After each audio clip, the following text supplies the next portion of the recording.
Nag-walk out ang mga magsasaka mula sa grupong United Luisita Workers Union o UNWU sa mediation meeting sa Korte Suprema kanina.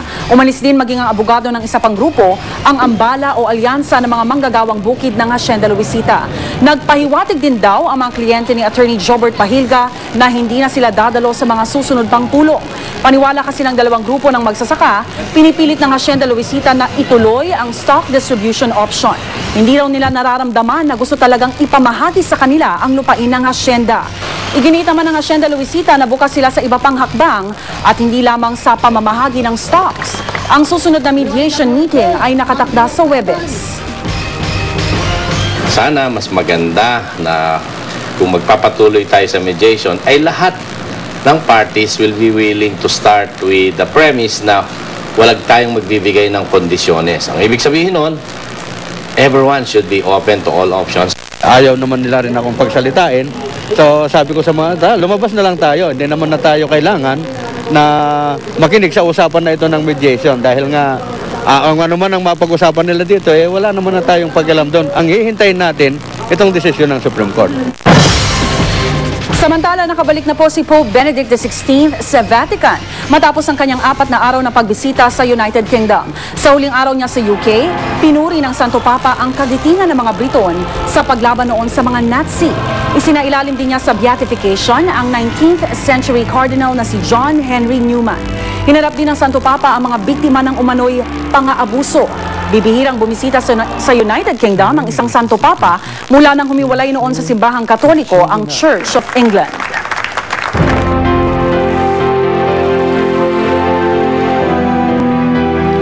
Ang pag-uusapan po natin ngayong gabi ay yung tinatawag na silent killer. Sa iba naman po, ang tawag nila, yung mga nagtataglay po ng kapansanan na ito ay mga walking time bomb. Yung kahit anong sandali pwedeng sumabog. At ito rin po ang pumapatay sa mahigit 17 milyong tao taon-taon sa buong mundo. Ito po ang numerong unong sakit na pumapatay sa mga Pilipino. At ito pong tinutukoy namin ay ang sakit sa puso. Sa bawat ingay na nagagawa ng pagtipa sa keyboard ng computer, pagpindot sa typewriter at pagtupad sa iba't ibang gawain maghapon, natatabunan ang ingay na likha ng ating puso. Pero si Melissa, lagi niyang inaalala ang lagay ng kanyang puso. Umiisip siya ng paraan kung paano makakapag-ehersisyo sa trabaho. Masarap kasi pakiramdam pagka naghahagdanan, medyo pinapawisan, parang exercise na rin sa akin. Ayon sa pag-aaral, mga manggagawa ang isa sa mga tinatamaan ng sakit sa puso.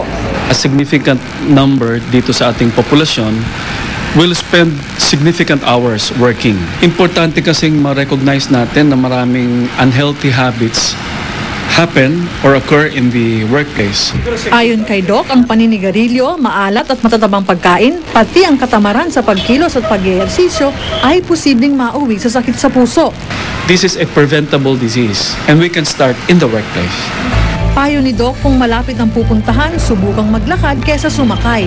Gumamit ng hagdan kesa mag-elevator. Even if you don't use the treadmill or go jogging or brisk walking na dire-diretsong 30 minutes, that's better than not doing anything at all. Ilang sintomas ng atake sa puso ay ang pananakit ng dibdib na parang may nakadagan, pagkahapo, kakapusan ng paghinga at malakas na kabog ng dibdib. Kailangan din nating ma-recognize na yung iba walang nararamdaman at all. Lalabas na lang yung mga findings kapag nagkaroon ng check-up, no?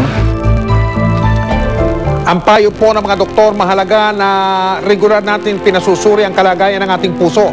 At bilang pakikisa ng GMA Kapuso Foundation sa World Heart Day na gaganapin sa Setyembre 26 na po, magkakaroon po ng libreng ECG o electrocardiogram.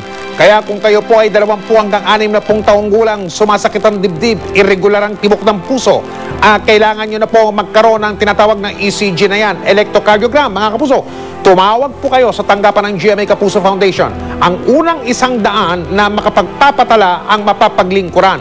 Tumawag po kayo sa tanggapan ng GMA Kapuso Foundation bukas, Setyembre 21, araw ng Martes. Ayan po ang mga telepono. Inuulit po namin, tawag lang po sa telepono ang kailangan para makapagpalista kayo. Susunod, daan-daang waiter sa Belgium nagkarera.